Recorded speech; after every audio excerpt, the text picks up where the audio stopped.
נישא עיניי אל ההרים, מאין יבוא עזרי, עזרי מעם אדוני, עושה שמיים וארץ.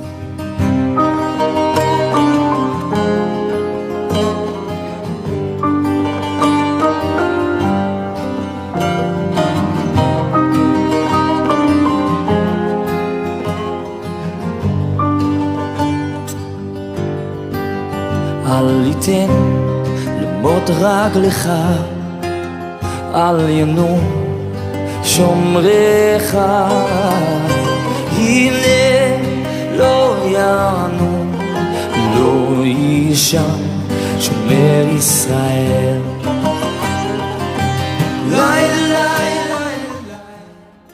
Hello, good people. My name is Father Graham Bower. I am a Franciscan priest, newly appointed as the Commissar of the Holy Land in South Africa. Now you might wonder what that might mean. It simply means that I'm responsible for the Good Friday collection that is taken up in your parish and to make sure it is sent to the Holy Land. It also means I'm responsible for promoting pilgrimages to the Holy Land and for promoting knowledge and interest in the holy places. The simple fact is that Jesus suffered and died for us in Jerusalem. And so it is a place that is very special and sacred to us. So how did I land up with a job like this? Well, it actually goes back to St. Francis of Assisi himself. 800 years ago, St. Francis had a burning desire to go to Jerusalem, not only because he had a very deep love for Jesus crucified, but also because he wanted to be martyred as a Christian and go straight to heaven. At that time, the Holy Land was occupied by the Muslims, and there was a war going on between them and the Christians. And that's another reason why St. Francis went to the Holy Land, because he wanted to make peace with the Muslims. So St. Francis bravely went to meet the leader of the Muslims, the Sultan Malek al-Kamil. The Sultan was so impressed by St. Francis and his peaceful nature that we can say they actually became friends. And he gave permission to St. Francis and all his Franciscan brothers to freely move around the Holy Land, promising that his men would not harm them.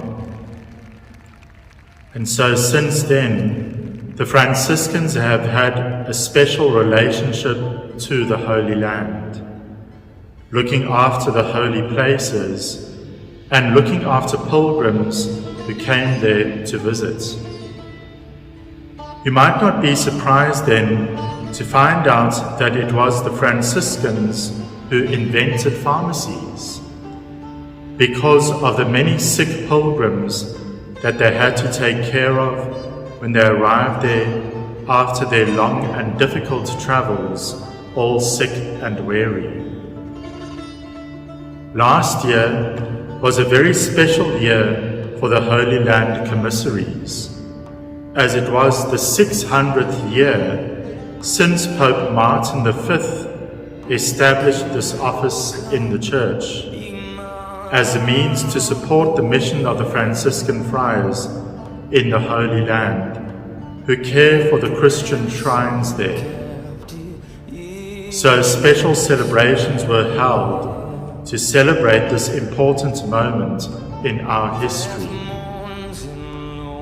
Now you can imagine that it must be very expensive to look after these places that are so sacred and special to us. And Christians are by far the minority in the Holy Land. Roughly 150,000 Christians live in Israel proper. About 2% of the population. In the Palestinian territories, it's estimated that Christians make up just over 1% of the population. There are also small Christian minorities in disputed East Jerusalem. So it's probably essential, it's absolutely essential that we support them. If we don't, these places will disappear. Think of what it costs to run your home and to look after your own family. It's not easy, it's expensive. Then think of what it costs to run your own parish and look after your own church. It's not easy, it's very expensive. You have to multiply it by many times more than your own family. Just ask your parish priest and you might be quite shocked. Then think of what it must cost to look after one of the churches in the Holy Land. You have to multiply that even more because of the sheer age and size of some of these sacred buildings. The Church of the Holy Sepulchre, for example, is a church in the Christian quarter of the old city of Jerusalem. According to traditions dating back to the 4th century, it contains the two holiest sites in Christianity.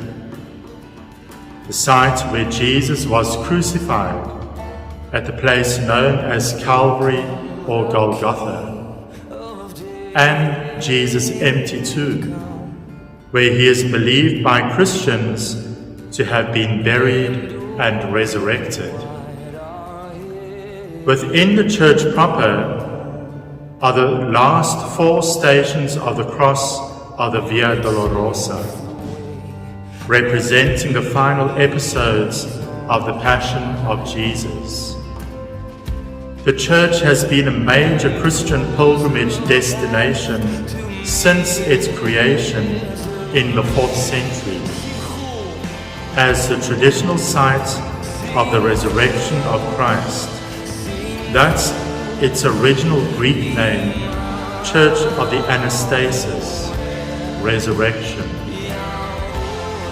So, from my heart, I would like to thank you for your donation on Good Friday, which supports these churches and the lives of Christians in the Holy Land. Finally, please take to heart these words which Jesus spoke whilst hanging upon the cross at Golgotha. I thirst. What a meaningful statement.